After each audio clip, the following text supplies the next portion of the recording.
നമസ്കാരം, സ്ട്രൈക്ക് ടോക്കറാണ്. സിനിമയിലും ബിസിനസ്സിലും രാഷ്ട്രീയത്തിലുമെല്ലാം തിളങ്ങി നിൽക്കുന്ന പ്രമുഖരായ വ്യക്തികളുടെ മക്കളെയാണ് നെപ്പോ കിഡ്സ് എന്ന് വിശേഷിപ്പിക്കുന്നത്.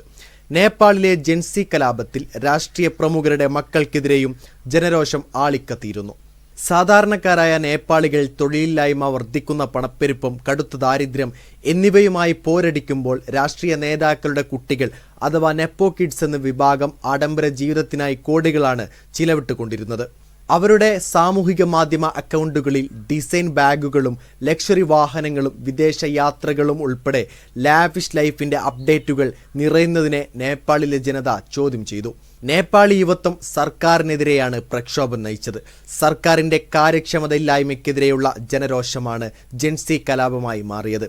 സാമൂഹിക മാധ്യമങ്ങൾ നിരോധിച്ച സർക്കാർ യുവജനങ്ങളുടെ പ്രതിഷേധ ചൂടിൽ പൊള്ളി. പ്രധാനമന്ത്രി KP ശർമ്മ ഒലിക്ക് രാജിവെച്ചൊടിയേണ്ടി വന്നു. പ്രകടനങ്ങൾക്കെതിരെയുള്ള പോലീസ് നടപടിയിൽ നിരവധി പേർ മരിക്കുകയും 1000-ലധികം പേർക്ക് പരിക്കേൽക്കുകയും ചെയ്തു. കലാപക്കളത്തിലെത്തിയ യുവ നേപ്പാളിലെ നെപ്പോ കിഡ്സിന്റെ ആഡംബര ജീവിതത്തെയും ചോദ്യം ചെയ്തു. നെപ്പോ കിഡ്സിന്റെ ലക്ഷറി ജീവിതം എങ്ങനെയാണ് ജെൻസി കലാപത്തിൽ പങ്കുവച്ചതെന്ന് പരിശോധിക്കാം. പ്രതിഷേധത്തിൽ സർക്കാർ കെട്ടിടങ്ങൾ, മുതിർന്ന രാഷ്ട്രീയ നേതാക്കളുടെ സ്വകാര്യ വസതികൾ, വിനോദസഞ്ചാര കേന്ദ്രങ്ങളിലെ ഹോട്ടലുകൾ എന്നിവയ്ക്ക് കലാപകാരികൾ തീയിട്ടിരുന്നു. നേപ്പാൾ പാർലമെന്റും അവർ ആക്രമിച്ചു. സാമ്പത്തിക അസമത്വമാണ് കലാപത്തിന് പ്രധാന കാരണമായത്. രാഷ്ട്രീയ നേതാക്കളുടെ മക്കളുടെ ആഡംബര ജീവിതം എടുത്തു കാണിക്കുന്ന പോസ്റ്ററുകളും വീഡിയോകളും ടിക്ടോക്ക്, ഇൻസ്റ്റഗ്രാം, റെഡിറ്റ്, എക്സ് എന്നിവയിലൂടെ വ്യാപകമായി പ്രചരിച്ചു. #പൊളിറ്റീഷ്യൻ നെപ്പോ ബേബി നേപ്പാൾ, #നെപ്പോ ബേബീസ് തുടങ്ങിയ ഹാഷ്ടാഗുകൾക്ക് വൻ റീച്ച് ലഭിച്ചു.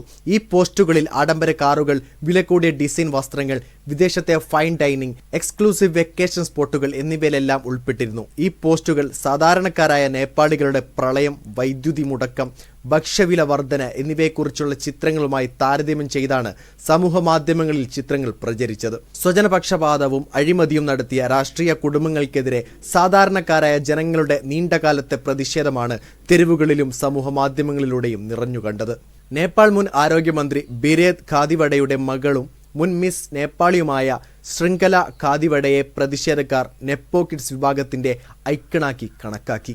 വിദേശയാത്രകളും ലക്ഷറി ജീവിതവും കാണിക്കുന്ന അവരുടെ വീഡിയോകളും അതിവേഗം വൈറലായി. പ്രതിഷേധക്കാർ അവരുടെ കുടുംബ വീടിന് തീയിടുകയുണ്ടായി.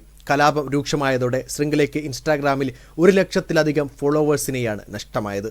പ്രശസ്ത ഗായികയും നേപ്പാൾ മുൻ പ്രധാനമന്ത്രി ഷോർ ബഹാദൂർ ദിയാബയുടെ മരുമകളുമായ ഷീന ശ്രേഷ്ഠ ആഡംബര വീടുകളും വില കൂടിയ വസ്ത്രങ്ങളും പ്രദർശിപ്പിക്കുന്ന വീഡിയോകളും പതിവായി സാമൂഹിക മാധ്യമങ്ങളിൽ പങ്കുവെക്കാറുണ്ട്. കോടികളുടെ സ്വത്തുമായി ജീവിക്കുന്ന രാഷ്ട്രീയ കുടുംബങ്ങൾക്ക് ഉദാഹരണമായി ശിവനെയും അവരുടെ ഭർത്താവ് ജയർ സിംഗ് ദിയാബയെയും സമൂഹ മാധ്യമങ്ങളിലൂടെ ജെൻസി കലാപകാർ ലക്ഷ്യമിട്ടു.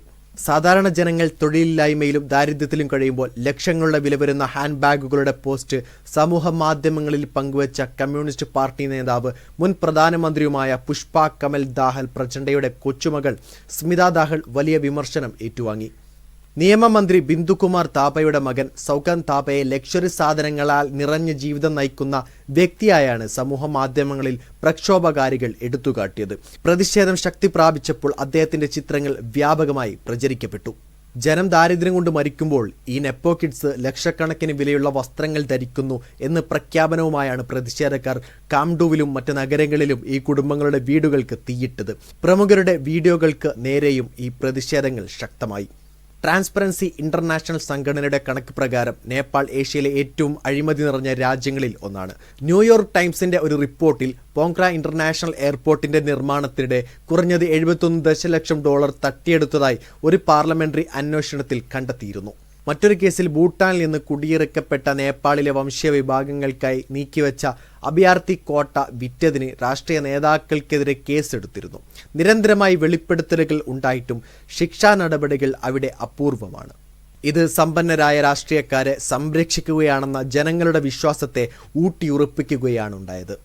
ഗവൺമെന്റ് സാമൂഹിക മാധ്യമങ്ങൾക്ക് ഏർപ്പെടുത്തിയ താൽക്കാലിക വിലക്ക് ജനങ്ങളുടെ പ്രതിഷേധത്തിന് ആക്കം കൂട്ടി. തൊഴിലില്ലായ്മയ്ക്കും അഴിമതിക്കും സാമ്പത്തിക അസമത്വങ്ങൾക്കുമെതിരെയുള്ള വിമർശനങ്ങളെ അടിച്ചമർത്താനുള്ള സർക്കാരിന്റെ ശ്രമങ്ങളാണ് കലാപത്തിലേക്ക് നയിച്ചത്. 3 ദിവസത്തെ രക്തരൂക്ഷിതമായ പ്രക്ഷോഭത്തിന്റെ ഒടുവിൽ യുവജനങ്ങളുടെ ആവശ്യപ്രകാരം സുശീല കാർഗി ഇടക്കാല പ്രധാനമന്ത്രിയായി ചുമതലയേറ്റു. വീഡിയോ ഇഷ്ടമായ ലൈക്ക് ചെയ്യുക, നിങ്ങളുടെ അഭിപ്രായം രേഖപ്പെടുത്തുക. കൂടുതൽ വീഡിയോസുകൾക്കായി ഈ ചാനലിലൂടെ തന്നെ സബ്സ്ക്രൈബ് ചെയ്യുക. This is strike talker signing off.